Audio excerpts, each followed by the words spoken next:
Bonjour, chers amis de la santé, j'espère que vous allez bien.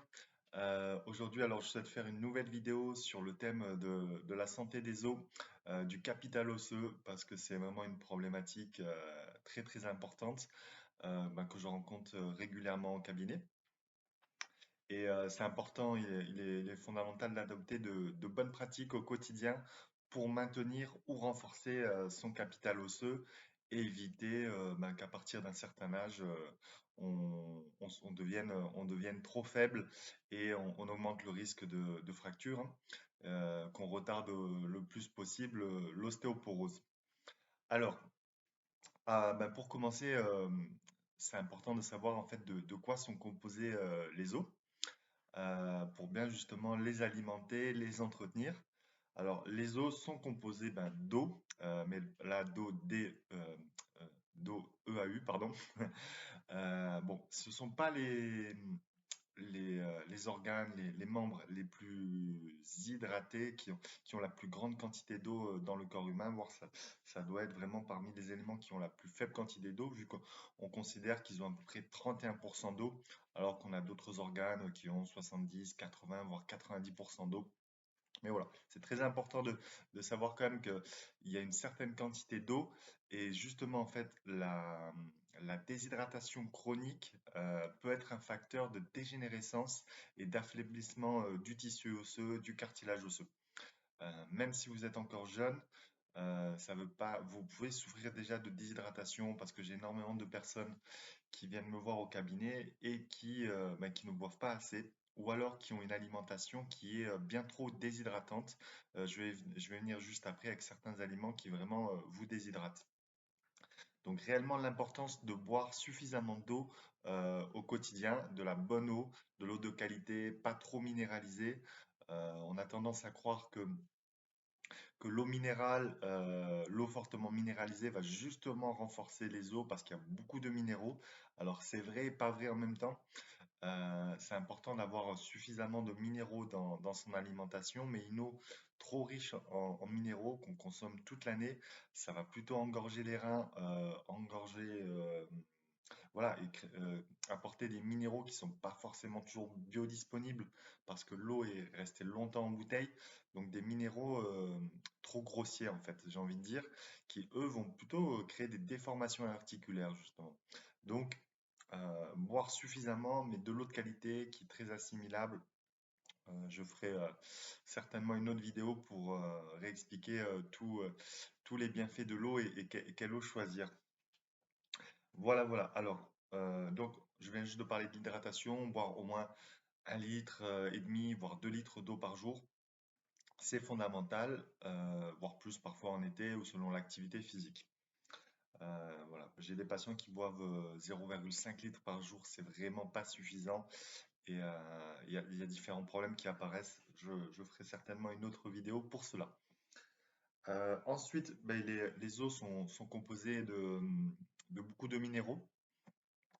Et donc, c'est important en fait bon, du calcium, bien sûr, du magnésium, du phosphore, du fluor, euh, du silicium, ça je vais y venir, c'est très important, du collagène, bon, vraiment, vraiment, il y a plein de minéraux et d'oligo-éléments qui interviennent dans la structure osseuse.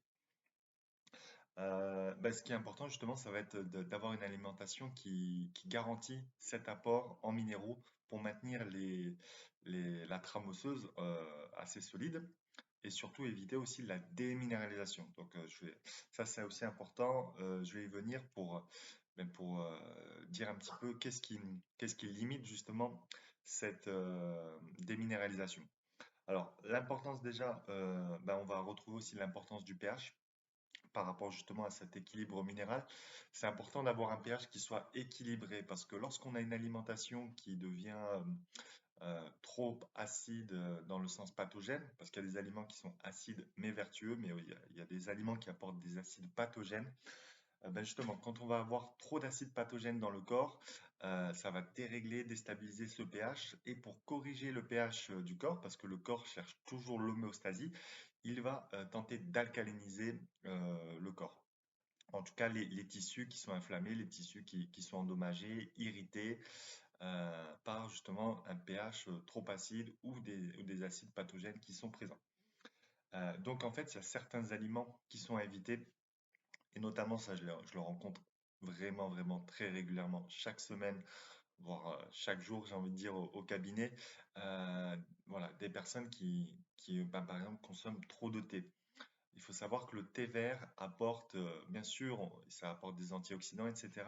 Mais ce n'est vraiment pas un, un aliment, une boisson à consommer quotidiennement. C'est vraiment une parcimonie de temps en temps, parce que le thé vert apporte énormément d'acide urique, autant que la viande. Donc, vous pouvez être végétarien, mais si vous buvez du thé vert tous les jours, vous vous déminéralisez. Et j'ai vraiment des cas de personnes atteintes d'arthrose, euh, parfois très rapidement avec une grande consommation de thé vert. Bon, à partir d'un certain âge, bien sûr, mais voilà, la consommation de thé vert, j'ai vraiment plusieurs cas de personnes qui en boivent depuis ou qui en buvaient depuis des années et qui avaient de réelles problématiques au niveau articulaire, alors qu'ils avaient un mode de vie très sain à côté. Donc le thé vert, pareil, ça fera certainement l'objet d'une vidéo qui soit vraiment dédiée sur ce sujet, parce que c'est important d'être précis et d'éviter la consommation de thé vert au quotidien. Voilà.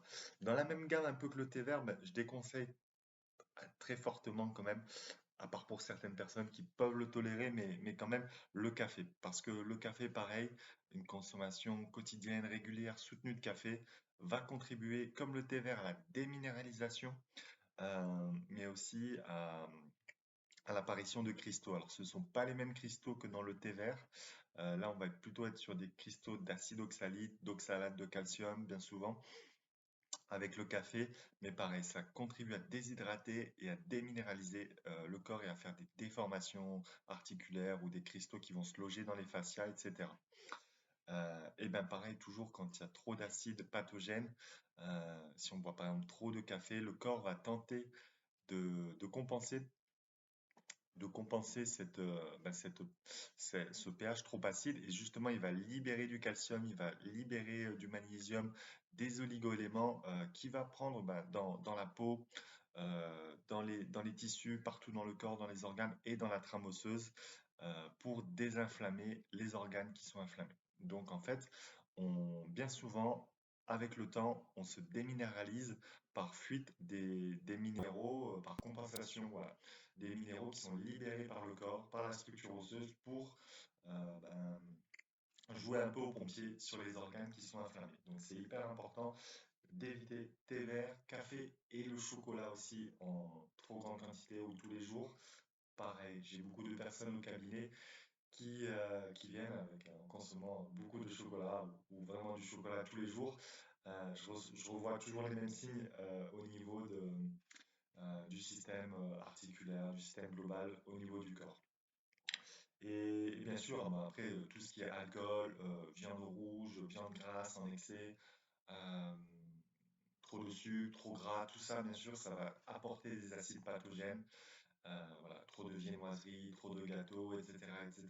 Tout ce qui va apporter trop d'acides pathogènes va contribuer d'une manière ou d'une autre, avec le temps, à la déminéralisation et donc à créer aussi des déformations articulaires et affaiblir la structure osseuse. Donc, éviter ces grands poisons. Pour ceux qui fument, et bien également le tabac va créer de l'acidité pathogène et bien sûr le pH devrait être corrigé et les tissus vont libérer du calcium, du magnésium, des oligoéléments comme je l'ai dit.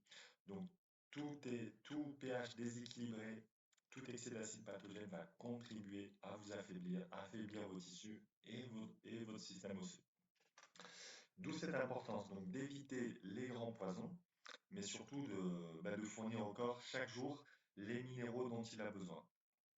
Et les minéraux dont il a besoin, on va les trouver principalement dans les légumes, dans les fruits et les légumes. Et notamment, j'ai un petit péché mignon euh, sur les, sur les jus de légumes verts. Une des meilleures façons de se reminéraliser, ou en tout cas de garder sa, sa structure, de la renforcer, de la maintenir, c'est à travers les jus verts qui vont fournir énormément de minéraux, du magnésium, de la chlorophylle, qui va réellement servir à renforcer et maintenir la force du système osseux. Alors, dans les jus verts, bon, il y a plein de jus verts différents.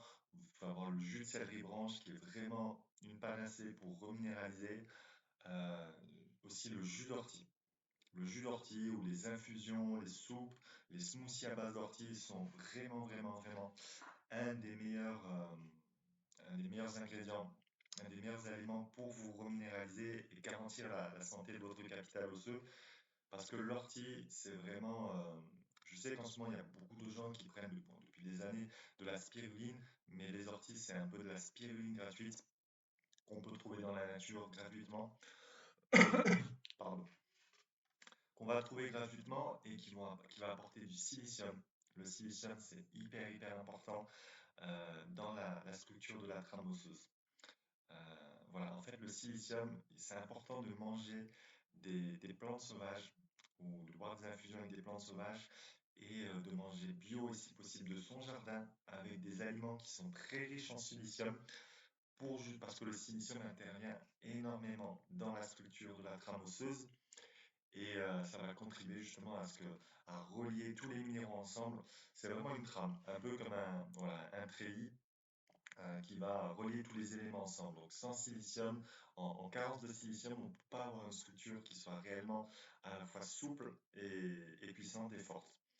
Donc l'importance de manger des fruits et des légumes frais, si possible du jardin le plus proche de la nature en circuit court, qui soit le plus riche en minéraux. Et donc voilà, je parlais de l'ortie, c'est réellement une panacée. On peut aussi avoir la prêle qui est très riche en silice et qui va aider énormément, excusez-moi, à reminéraliser. Euh, voilà, voilà. Qu'est-ce que oui, alors, on parle beaucoup aussi donc de l'alimentation. Bon, bien sûr, faudra avoir des vitamines, de la vitamine C, de la vitamine D, etc., etc., pour que toutes ces vitamines et ces oligo-éléments en fait fonctionnent ensemble. Donc, de manger au moins 60% de fruits et de légumes tous les jours dans le ratio quotidien et à côté un petit peu de sucre lent, un petit peu de protéines, de graisses, etc. Mais en tout cas, une large majorité quotidienne de fruits et de légumes, surtout de légumes si vous pouvez avec des légumes verts, pour bien reminéraliser le corps.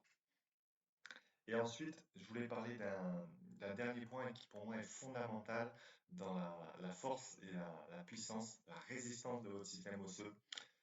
Et je pense que réellement, on ne peut pas avoir une bonne trame osseuse sans cet élément-là, ou en tout cas, on a tendance à le perdre, surtout dans notre société, c'est l'importance de l'activité physique, si possible l'activité sportive, voilà, pourquoi? Parce que les os sont vascularisés.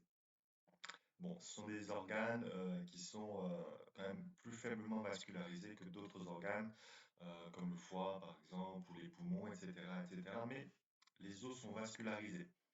Du coup, il est important de que le sang parvienne et de stimuler la circulation sanguine pour que la trame osseuse soit bien hydratée et que les minéraux et les vitamines parviennent bien à la trame osseuse pour la renforcer et la maintenir, la préserver.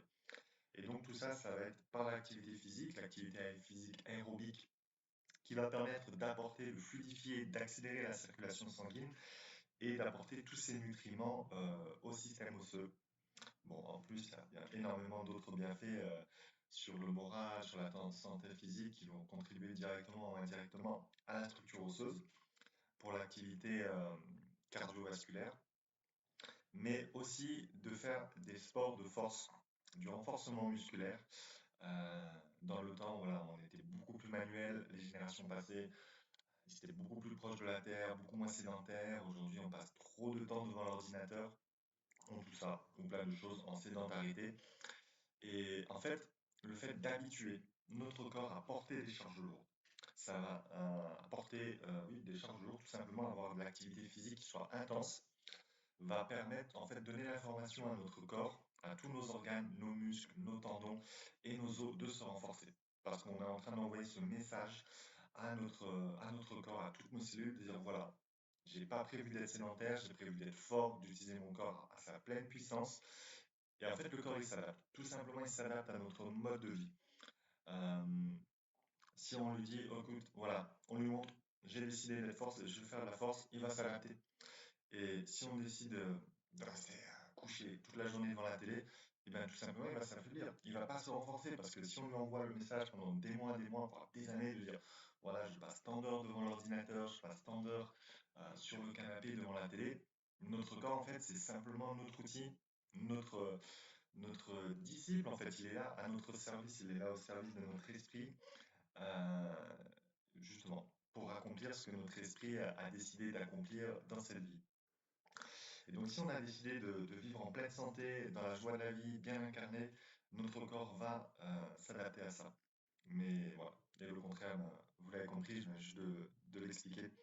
Et donc, en fait, l'activité physique cardiovasculaire, le jogging, le vélo, etc., avec du renforcement musculaire.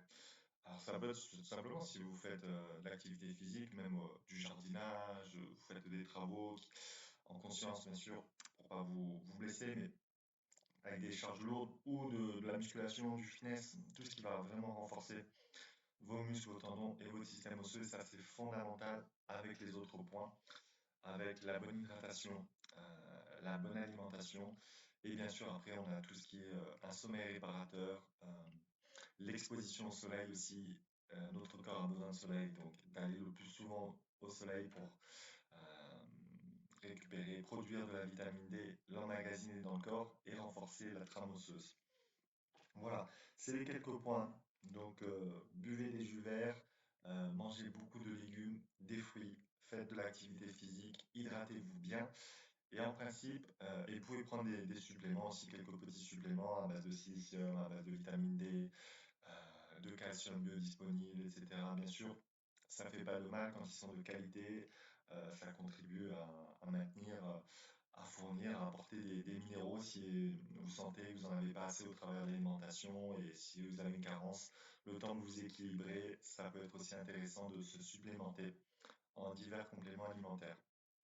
Voilà, voilà. Mais écoutez, j'espère que cette vidéo vous aura été utile. N'hésitez pas à liker, à mettre un pouce bleu, à vous abonner à la chaîne si vous voulez avoir plus de contenu très intéressant sur la santé. Je ferai plein de vidéos sur différents sujets, sur les pathologies ce que je rencontre le plus souvent en cabinet, ce qui me paraît important en tout cas pour la santé au quotidien. Et bien voilà. Donc je vais vous souhaiter une très belle journée. Prenez bien soin de vous et voilà, prenez soin de vous, amusez-vous bien et sportez-vous bien. Je vous embrasse. Bye bye.